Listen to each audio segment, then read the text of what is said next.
Hello friends, I welcome to all of you to sleepy classes. आज हमारा day Friday, तो आज हम क्वेश्चन सॉल्व करेंगे हिस्ट्री के। और आज का हमारा टॉपिक रहेगा हिस्ट्री में एंशिएंट इंडिया, जिसमें हम कवर करेंगे पोस्ट मॉडर्न पीरियड को।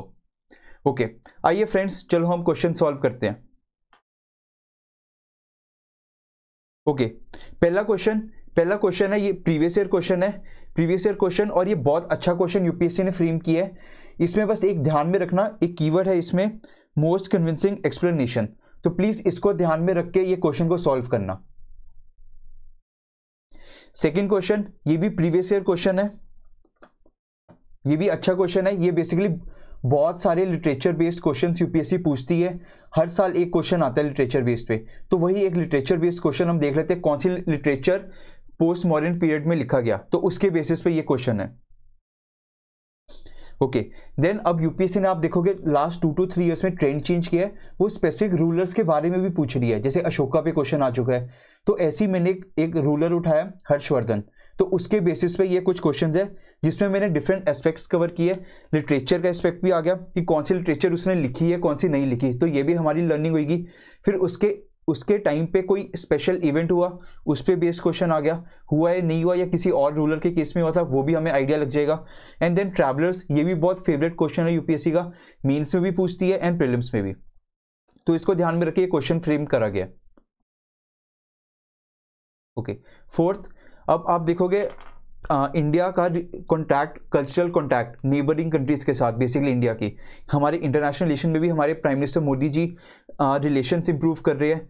देन हमारे कुछ जैसे आर्कियोलॉजिकल सर्वे ऑफ इंडिया है, वो उनका टाई अप हो रहा है दूसरी कंट्रीज के हिस्टोरिकल डिपार्टमेंट के साथ, जो वहाँ के जो कल्चरल मॉन्यूमेंट्स है जैसे टेम्पल्स वगैरह, उनको रिवाइव कर रहे हैं। तो कुछ मॉन्यूमेंट्स न्यूज़ में रहते हैं, तो उसी को ध्यान में रख के ये क्वेश्चन बनाया गया।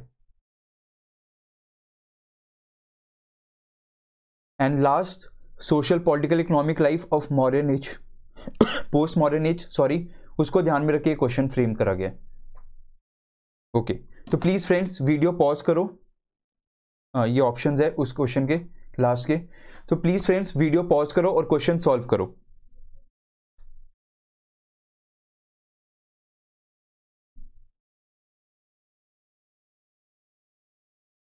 Okay, let's continue.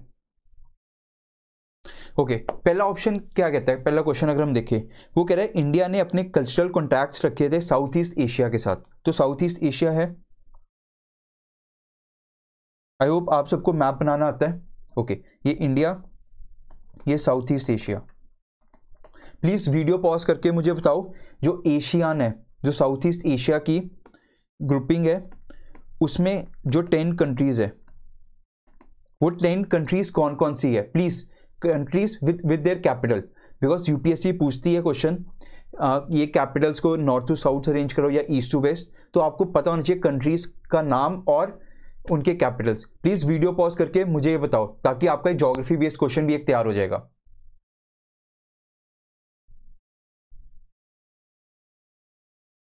ओके, तो साउथ ईस्ट एशियन कंट्रीज, अब इनके साथ बेसिकली हमारा ट्रेड एंशिएंट पीरियड से ही स्टार्ट हो गया था। तो one of the best reason क्या था, एक तो ऑफ कोर्स हमारे शिप बिल्डिंग थे, हमने शिप बिल्डिंग में मास्टर कर लिया था, बिकॉज साउथ इंडिया में क्या थे, चोलास थे, तो चोला अंपायर बेसिकली उन्होंने मास्टर कर ली थी ये शिप बिल्डिंग में, तो वन ऑफ द रीजन ये था, तो फर्स्ट भी हो सकता है।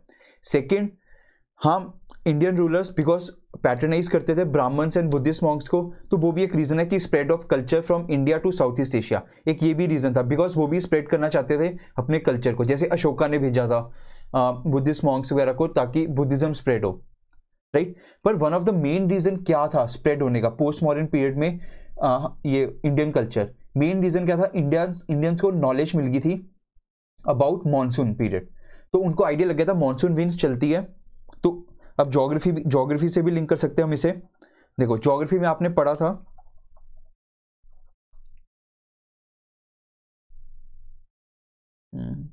Speech. Okay, in geography what you have studied about monsoon period during summers, हम क्या बोलते हैं, south west monsoon. So equatorial westerlies, वो इक्वेटर को क्रॉस करके they start moving in this direction, जिनको बोलते हैं south west monsoon. So winds are blowing in this direction towards, from India towards south east, so basically अगर ships को move करना है तो they can use this wind pattern को move करके they can move from India towards the south east summers के time पे। और विंटर्स के टाइम पे क्या होता है, ocean currents and wind pattern बिल्कुल ही कंप्लीटली चेंज हो जाते हैं due to movement of the sun. So what happens, there is a reestablishment of north east trade winds जो ऐसे ब्लो करती है, right, north east trade winds, तो जिनको बोलते हैं north east monsoon. So basically अब ये कैसे मूव करे, from south east towards the south of the India. So during winters अब वो शिप्स जो लेके गए हुए थे इंडिया से साउथ ईस्ट एशिया में वो वापस आ सकते थे, तो उनको ये नॉलेज का आइडिया लग गया था। तो ये एक बेस्ट रीजन है जिसकी वजह से they were able to reach this South east Asia. So monsoon wind, so best answer is C, ये यूपीएससी का आंसर की के अकॉर्डिंग है, राइट। ओके, सो बेसिकली वही सेम एक्सप्लेनेशन मैंने बताई है। Indian set the journey to south East Asian countries during south west monsoon, गर्मी में इंडिया से साउथ ईस्ट जाते थे and they used to return during north east monsoon, सर्दियों में वापस आ जाते थे। So they were tapping the energy of the winds to move the ships, right. Okay, second question क्या बोलता है, इट इज अबाउट दी जो ड्रामास लिखे गए थे उस टाइम पे। So one of the drama was Malavika Agnimitra, ये किसने लिखा था, कालिदास ने। तो प्लीज वीडियो पॉज करो और मुझे बताओ कालिदास ने जी ने कितनी सारे मतलब कौन कौन सी लिटरेचर लिखी थी, ड्रामास लिखी थी एंड पोइम्स भी लिखी थी, तो वो कौन कौन सी है। तो ये आपकी रिवीजन होगी और यूपीएससी ने, आप देखोगे प्रीवियस क्वेश्चन में 2 या 3 बार पूछ चुकी है कालिदास से रिलेटेड क्वेश्चन। तो प्लीज आप वीडियो पॉज करो और मुझे वो सारे लिस्ट दो और वो याद करने आपने। एंड एक अच्छी बात मुझे क्या लगी, जो लोग शेयर कर रहे हैं कमेंट सेक्शन में, तो बाकी लोग भी रीड कर रहे हैं और उनकी भी लर्निंग हो रही है। तो बेसिकली लर्निंग कैसे होनी चाहिए, टीम वर्क होनी चाहिए। मैं आपको गाइड कर रहा हूं, आप एक दूसरे से शेयर करो कमेंट सेक्शन में डेटा और एक दूसरे से लर्न करो। तो टीम वर्क के साथ हम चलेंगे तो देखना सबकी लर्निंग होगी। ओके, तो वीडियो पॉज करके प्लीज कमेंट सेक्शन में बताइए मुझे।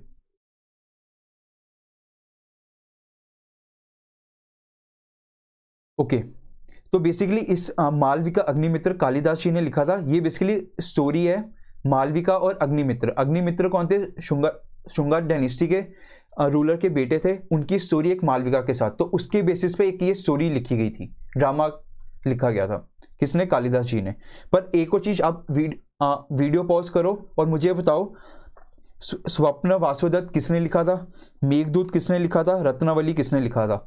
इसमें 1-2 तो कालिदास ही निकलेंगे, रत्नावली हर्षवर्धन ने लिखा था, स्वप्न वासुदत्त या आप मुझे बताओ किसने लिखा था। तो देखो कालिदास की यूपीएससी ने 2 टर्म्स दे दी। अगली बार हो सकता है यूपीएससी क्वेश्चन बना दे मेघदूत पे, बना दे कि मेघदूत किसने लिखा था ड्रामा। तो ऑप्शंस से भी क्वेश्चन बन सकते हैं फ्यूचर ईयर्स में, तो प्लीज ध्यान रखना ऑप्शंस को भी। Okay, third question, Harshvardhan. अब हर्षवर्धन के रूल के टाइम पे क्या क्या इवेंट्स हुए। तो बेसिकली फर्स्ट, हर्षवर्धन ने ड्रामास लिखे थे, लिटरेचर, जिनका नाम है रत्नावली, प्रियदर्शिका एंड नागानंद। तीनों सही ऑप्शन है, तो प्लीज ये याद करना है। ये एनसीईआरटी बेस्ड क्वेश्चंस है, कहीं से मैंने बाहर से नहीं बनाए, सारे फैक्ट्स एनसीईआरटी में मेंशन्ड है। तो फर्स्ट ऑप्शन इज करेक्ट। फिर हर्षवर्धन के टाइम पे हमें पता है Kannauj assembly and Allahabad conference दोनों हुए थे, तो second option is also right. Kannauj assembly किसके लिए था, महायान बुद्धिज्म के लिए, right, sorry. Then third, Harshavardhana के टाइम पे ट्रैवलर आए थे, चाइनीज ट्रैवलर ह्यूनसैंग, ये भी सही है। प्लीज आपके लिए अब वीडियो पॉज कर मुझे बताओ, जो फाहिन आए थे एंड आइसिंग, ये दो और चाइनीज ट्रैवलर आए थे, तो ये किसके रूल के टाइम पे आए थे। बिकॉज यूपीएससी पूछ सकती है कि ये जो रूलर्स, सॉरी चाइनीज ट्रैवलर्स आए थे, ये कौन कौन से किंगडम में गए थे, किस किस रूलर्स के टाइम पे आए थे, कौन कौन से कंटेम्प्रेरी किंगडम्स थे उस टाइम पे, ऐसे यूपीएससी पूछती है क्वेश्चन। तो प्लीज ये अच्छे से फैक्ट आप स्टडी करो एनसीईआरटी में और मुझे कमेंट सेक्शन में बताओ, राइट। तो इसका आंसर क्या, तीनों ऑप्शन सही है और ये कोई डिफिकल्ट क्वेश्चन नहीं है, ये एनसीईआरटी बेस्ड क्वेश्चन है, तो ये बेसिक नॉलेज आपको पता होनी चाहिए। तो पहला स्टेटमेंट वही तीनों ड्रामास लिखे हैं। Second statement, Kannauj assembly was held to publicise the doctrines of Mahayana Buddhism, right. And Hiuen Tsang and एक और यहाँ पे आए थे कामारूप, उन्होंने भी अटेंड किया था। तो ये भी क्वेश्चन बन सकता है, कनौज असेंबली में कौन कौन प्रेजेंट थे, Hiuen Tsang and Kamarupa, right. And after Kannauj assembly Allahabad में इलाहाबाद कॉन्फ्रेंस हुई थी। थर्ड ऑप्शन वही सेम आ गया। ओके, फोर्थ क्वेश्चन, ये भी एनसीईआरटी बेस्ड क्वेश्चन है। एशियन कंट्रीज और कल्चरल कॉन्टैक्ट। अब कैसे कल्चरल कॉन्टैक्ट अभी भी दिखता है वहाँ पे कि इंडियंस वहाँ पे गए थे और कुछ इन्फ्लुएंस छोड़ के आए हैं। तो आप देखोगे साउथ ईस्ट एशियन कंट्रीज में अभी भी वहाँ पे संस्कृत लैंग्वेज के टर्म्स मिलेंगे, रामायण महाभारत की स्टोरीज वहाँ पे भी मिलेंगी, एपिक स्टोरीज, राइट। देन वहाँ पे मॉन्यूमेंट्स टेम्पल्स भी मिलेंगे, ऑल्दो वहाँ पे बुद्धिज्म है फिर भी हमें हिंदू टेम्पल्स मिलते हैं। तो ऐसा क्यों है? बिकॉज हिस्ट्री में हमारे कल्चरल कॉन्टैक्ट्स रहे हैं, और क्यों रहे हैं वो हमने फर्स्ट क्वेश्चन में भी देख लिया, राइट। ओके, सो बेसिकली ये कुछ मॉन्यूमेंट्स है, फेमस है, एनसीईआरटी बेस है। इंडोनेशिया में पहला ऑप्शन सही है, बोराबुडुर मॉन्यूमेंट मिलता है। प्लीज ये बहुत फेमस मॉन्यूमेंट है, अपनी बकेट लिस्ट में डालो, कभी आपको मौका मिले प्लीज जाना वहां पे ट्रैवल के लिए। तो फर्स्ट इज करेक्ट। कंबोडिया ये one of the famous, news में भी रहता है, आप कहीं भी देखोगे, और रिसेंटली हमारे मोदी जी ने भी रेफर किया था इसके बारे में वन ऑफ द स्पीचेस में। अंकोर वट कॉम्प्लेक्स ये वर्ल्ड का लार्जेस्ट हिंदू टेम्पल है। देखो हिंदुइज्म इंडिया में, पर फिर भी लार्जेस्ट टेम्पल कहाँ पे है? कंबोडिया में। So second is also correct. Then Vietnam में बेसिकली लोग रहते हैं जिनको बोलते हैं Cham people, right. So basically वहां पे क्या था, चैम पीपल दे आर मिक्सचर ऑफ, जहाँ पे इंडियन कल्चर भी प्रैक्टिस होते हैं, साथ में जो उस इंडो चाइना रीजन वाला, जो मलेशिया वियतनाम वाला रीजन है, वहां पे भी उनका जो कल्चर था, तो वो दोनों कल्चर मिक्स करके एक चैम कल्चर बनता है। तो बेसिकली वियतनाम में हमें चैम कल्चरल प्रैक्टिस मिलते हैं। तो ये आपकी न्यू लर्निंग है। तो third is also correct. So answer is 1, 2 and 3, right. तो basically first was about Indonesia, जहाँ पे बोरोबुडर मॉन्यूमेंट है। तो वहाँ पे कौन सा एम्पायर था? शैलेंद्र एम्पायर। तो ये शैलेंद्र एम्पायर ये बेसिकली आते महायान बुद्धिज्म को प्रमोट करते थे, and they had the good relation with Palas of Bengal and Cholas of Tamil Nadu. तो ये भी आपको आइडिया होना चाहिए कौन से किंगडम्स के साथ, इंडियन किंगडम्स के साथ अच्छे रिलेशन थे, राइट। तो बेसिकली अब देखो उन्होंने इंडिया में आके एक मॉन्यूमेंट बिल्ड किया था, बुद्धिस्ट मोनेस्ट्री, कहाँ पे? नागापत्तिनम में, जो शैलेंद्र किंग ने। इन रिटर्न इंडियन ने जाके उनकी हेल्प की थी बोरोबुडर मॉन्यूमेंट बनने में। तो under the patronage of Shailendras greatest monument was build at Borobudur in Java. तो प्लीज पता होना चाहिए जावा, सुमात्रा। अब इंडिया के जो अंडमान निकोबार है उसके नियरेस्ट कौन सा है, सुमात्रा आइलैंड है या जावा आइलैंड? प्लीज मुझे वीडियो पॉज करके बताओ। ये यूपीएससी ने पूछा हुआ है प्रीवियस ईयर क्वेश्चन में कि अंडमान निकोबार आइलैंड के सबसे नियरेस्ट कौन सा इंडोनेशियन आइलैंड है, जावा या सुमात्रा? प्लीज वीडियो पॉज करके मुझे बताओ। Okay, then pair 2 Angkor Wat, right. It is the largest religious monument in the world. तो हिंदुइज्म में भी लार्जेस्ट आ गया। Then pair 3 is correct, Champa, जिसको हम बोलते हैं वियतनाम में चंपा कल्चर था, right. It was basically Indo China region में, and it was establish by Cham people, जो मैंने कहा था, which have origin of Malaysia, Polynesian stock and Indianised culture. Okay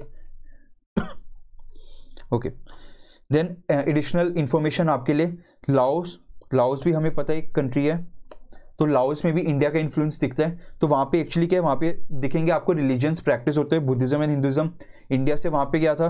then ऐसी एक टेम्पल है वट फू शिवा टेम्पल, तो ऐसे भी यूपीएससी पूछ सकती है। देन अफगानिस्तान, सेंट्रल एशिया में जाओगे, अफगानिस्तान हमें पता है one of the most famous temple है, तो सॉरी बुद्धिज्म वहाँ पे स्प्रेड है। तो बमियान बुद्धा भी तालिबान जब आई थी 2001 में, उन्होंने बमियान बुद्धा को डिस्ट्रॉय कर दिया था। तो अभी भी ये रिसेंटली न्यूज़ में था कि अब नाउ तालिबान गवर्नमेंट अफगानिस्तान में है, so they are trying to revive this Bamiyan Buddha, ताकि इसको एज ए टूरिज्म प्रमोट कर सके, राइट। ऐसी आइवरी वर्क हमें मिलता है जहाँ पे हमें बुद्धा के स्टैचूज वगैरह मिलेंगे। एक लोकेशन है बेग्राम इन अफगानिस्तान, राइट। देन हमारा इंडियन कल्चर तिब्बत और चाइना में भी स्प्रेड हुआ था through Chinese travellers and all. Okay, last question, it is about post modern age. वहाँ पे क्या क्या हमें मिलता है? अब देखो हमारा क्या था, वैदिक पीरियड। देखो पहला स्टेटमेंट इज अबाउट रिलीजन, तो रिलीजन का थोड़ा ट्रांजिशन आइडिया होना चाहिए। वैदिक पीरियड था, then modern came, and then we have post modern. तो बेसिकली हमें ट्रांजिशन कैसे मिली है, in religious practices. Vedic period में क्या था, वेदास राइज हुए, हिंदुइज्म राइज हुआ, आर्यंस आए थे। मॉडर्न पीरियड में क्या था, बिकॉज लोग हिंदुइज्म से परेशान हो चुके थे, तो ऑब्वियसली हमें ऑल्टरनेट रिलीजन का बॉन्ड हुआ, जिनको बोलते हैं शर्मान ट्रेडिशंस। तो बेसिकली बुद्धिज्म राइज हुआ, Jainism, then also philosophical thoughts और फिलोसफिकल स्कूल्स भी से 6 schools of philosophy in India, वो राइज हुए। तो ये सब हमें राइज हुआ, राइट। पर after that what happened, obviously अब ब्राह्मण की डोमिनेशन खत्म हो रही थी, तो पोस्ट मॉडर्न पीरियड में क्या था, ब्राह्मण्स ने फिर से अपनी डोमिनेशन एस्टैब्लिश करने के लिए दे स्टार्टेड अप्रोचिंग रूलर्स, और उन्होंने बोला कि जो बुद्धिज्म जैनिज्म है basically these are the incarnations of the Vishnu या शिवा। तो हमें क्या क्या दिखा, फिर से वैष्णविज्म एंड शैविज्म, ये इसका ट्रेंड राइज होना स्टार्ट हुआ। इवन शक्ति का ट्रेंड राइज हुआ, दुर्गा शक्ति also emerged. So basically post modern period में अगेन वैदिक सैक्रिफाइसेस वाज एम्फसाइज्ड, तो वो फिर से राइज हो गया। तो this statement is wrong, it was again present. Modern period में एब्सेंट था, पर पोस्ट मॉडर्न पीरियड में फिर से राइज होना स्टार्ट हो गया था, तो first statement is wrong. Then अभी रिसेंटली यूपीएससी ने एक पीवाईक्यू बनाया था कि कौन कौन से हम गुड्स इंपोर्ट करते रहे ब्रिटिश के टाइम पे, तो उसी को ध्यान में रख के ये स्टेटमेंट फ्रेम कर दी ताकि आपको थोड़े सारे कवर्स हो जाए पॉइंट। तो ड्यूरिंग पोस्ट मॉडर्न पीरियड हमें पता है वो हमारा पीक टाइम था, जब हम इंडिया ग्रो भी कर रहा था और इंडिया बहुत सारा इंपोर्ट एक्सपोर्ट सब में इन्वॉल्व था। तो हम क्या क्या इंपोर्ट करते थे, gold coins, silver coins, wine import करते थे, and lead coil strips also. Basically lead coins आपको कहाँ मिलते हैं, सतवानास में, तो वो लेड इंपोर्ट करते थे। तो चारों ऑप्शन सही है, एंड ऐसी थर्ड ऑप्शन, तो second is correct, first option is wrong. तो अब क्या रहेगा, थर्ड ऑप्शन क्या होता है, विक्रम संवाद कैलेंडर। तो बेसिकली ये किंग कनिष्क ने नहीं स्टार्ट किया था, ये किंग विक्रम आदित्य ने स्टार्ट किया था, जो उज्जैन के राजा थे, उन्होंने स्टार्ट किया था। तो थर्ड ऑप्शन इज रॉन्ग, तो answer should be B only, that means 2 only correct. Okay, तो फर्स्ट स्टेटमेंट इज इनकरेक्ट, ये मैंने आपको समझा दिया। देन जैसे कुछ रूलर्स भी थे, उन्होंने भी प्रैक्टिस की थी, पुष्यमित्र, सुंगास एंड सतवानास, उन्होंने भी प्रैक्टिस करते थे वैदिक सैक्रिफाइसेस, अश्वमेधा वगैरह उन्होंने रिवाइव किए थे। तो प्लीज़ मुझे वीडियो पॉज करके बताओ कौन कौन सी वैदिक सैक्रिफाइसेस थे जो किंग परफॉर्म करते थे। 2-3 बता दो और उनकी मीनिंग, ताकि आपकी वो रिविजन हो जाए। ओके, देन स्टेटमेंट 2, ये भी एक्सप्लेन कर दिया मैंने आपको कि वो pottery, gold, silver coins, wine amphorae, lead coil strips, ये सब इंपोर्ट करते थे। एंड लास्ट, और क्या एक्सपोर्ट करते थे, ये एडिशनल इन्फॉर्मेशन आपके लिए, इंडिया से रोम एक्सपोर्ट करता था स्पाइसेस, इंडिया स्पाइसेस के लिए फेमस था। Spices, paper, muslin, pearls, jewels, precious stones, iron goods, specially cutlery, इनके लिए इंडिया फेमस था, जो एक्सपोर्ट करता था और बहुत पैसा कमाता था इंडिया। देन स्टेटमेंट 3 इनकरेक्ट है। तो basically king Vikramaditya of Ujjain, इन्होंने स्टैब्लिश किया था विक्रम संवाद एरा। यूपीएससी एक बार पूछ भी चुकी है, सका एरा, एक सका एरा भी है, वो कौन से ईयर में स्टार्ट हुआ था और किस किंग ने स्टार्ट किया था। तो ये आप वीडियो पॉज करके मुझे बताओ सका एरा कब स्टार्ट हुआ था, तो हमारा एक और पीवाईक्यू भी कवर हो जाएगा। तो वीडियो पॉज करो और बताओ, और मुझे ये भी बताओ जो इंडियन गवर्नमेंट जो कैलेंडर रिलीज करती है वो किसको फॉलो करती है, विक्रम एरा को फॉलो करती है, सका एरा को फॉलो करती है। तो मुझे ये भी बताओ वीडियो पॉज करके आप। ओके फ्रेंड्स, आई होप ये सेशन हेल्पफुल था, आपकी बहुत लर्निंग हुई। ओके, तो हम एक प्रीलिम्स टेस्ट सीरीज लेके आ रहे हैं, स्लीपी क्लासेस। तो बेसिकली जैसे आपको प्रीमिक्स के क्वेश्चन मिल रहे हैं, उसी के एडवांस लेवल होंगे, आपको 100 क्वेश्चंस मिलेंगे subject wise prelims test series में। Basically 3 levels of test series होंगे। पहला आएगा फंडामेंटल टेस्ट सीरीज, टेस्ट में क्या होगा, ये टोटल 12 टेस्ट रहेंगे, जिसमें 2 रिविजन टेस्ट है और 10 फंडामेंटल। तो बेसिकली 5 सब्जेक्ट्स, हर सब्जेक्ट पे 2-2 टेस्ट होएगा, और सिलेबस को हमने एक सब्जेक्ट के सिलेबस को 2 में डिवाइड कर रखा है, right. Then we have next set of 9 test जो एडवांस लेवल टेस्ट होंगे। इसमें क्या, एक रिविजन टेस्ट होएगा, तो बाकी 8 हर सब्जेक्ट को कवर करके एक टेस्ट होएगा फुल सिलेबस। तो इसमें साइंस एंड टेक वगैरह भी कवर्ड हो जाएगा, science and tech, social issues, society, economic survey, ये सब, राइट, बिकॉज वो सारा करंट बेस्ड है, तो इसलिए हमने एंड में एडवांस लेवल में रखे साइंस एंड टेक को। Then we have next 9 test full length test, तो पूरा सिलेबस कवर होएगा इसमें फुल लेंथ टेस्ट में। तो कॉम्प्रिहेंसिवली कवर्ड होएगा, conceptual question, static question covered होंगे, राइट। देन स्टैटिक क्वेश्चन भी कवर होंगे, फैक्चुअल भी कवर्ड होंगे, करंट अफेयर्स भी, सब कुछ कवर्ड होएगा। तो प्लीज़ फ्रेंड्स आप जाओ, फर्स्ट टेस्ट हमने ओपन टेस्ट रखा है, पोर्टल पे लॉगिन करो एंड चेक कि आपको वो टेस्ट कैसा लगा, सॉल्व करके देखो। आप कोड यूज़ कर सकते हो 15 AUG, ये आपको डिस्काउंट अवेल कराएगा। Cost of our test series is 4500, after discount it would be costing around just 3500, right. तो basically this is test series and please आप जाओ, लॉग इन करो पोर्टल पे और टेस्ट को सॉल्व करो। Okay friends, I hope this session was helpful to you, so thank you so much and have a nice day ahead.